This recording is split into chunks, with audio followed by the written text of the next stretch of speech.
skip to content. Venezuelan President Nicolas Maduro won re-election Sunday in a vote marred by an opposition boycott, and a victory that critics viewed as illegitimate.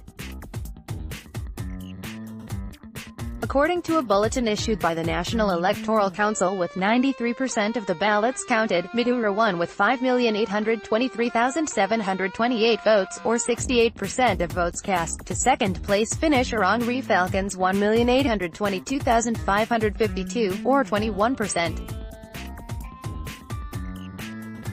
Third-place finisher Javier Bertucci, an evangelical pastor, got 921,042 votes, or 11%.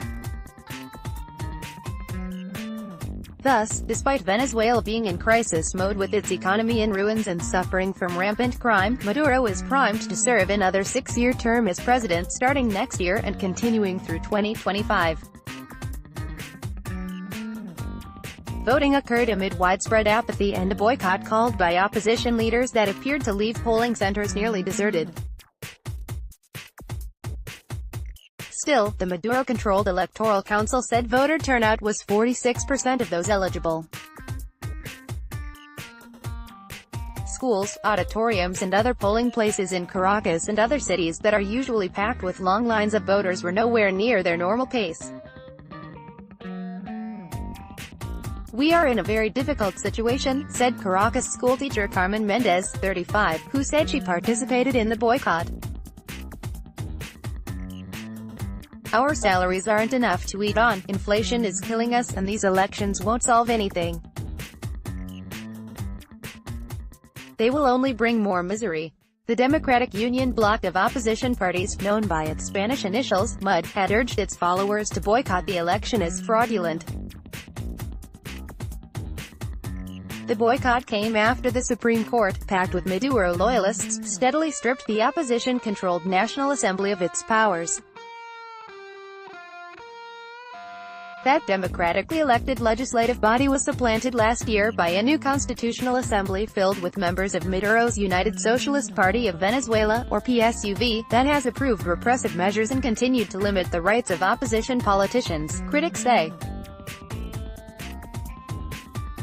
A British firm that had operated voting machines in the 2017 election of Constitutional Assembly members left Venezuela last year after claiming total votes had been inflated by 1 million ballots. The United States, European Union and several Latin American countries including Colombia said they would not recognize the results of Sunday's election. President Hugo Chavez named Maduro as his successor shortly before he died of cancer in March 2013. Maduro, a former bus driver and labor leader, was then elected in his own right a month later, barely beating opposition leader Henri Falcon. Venezuela is on the road to political stability, Maduro told reporters after casting his vote in the Catia barrio, 3 miles from the presidential palace in Caracas. "Your vote decides, will it be votes or bullets, peace or violence?" Although many Venezuelans consider Maduro responsible for Venezuela's food shortages, crippling inflation and crime, he was expected to win in part because of the boycott.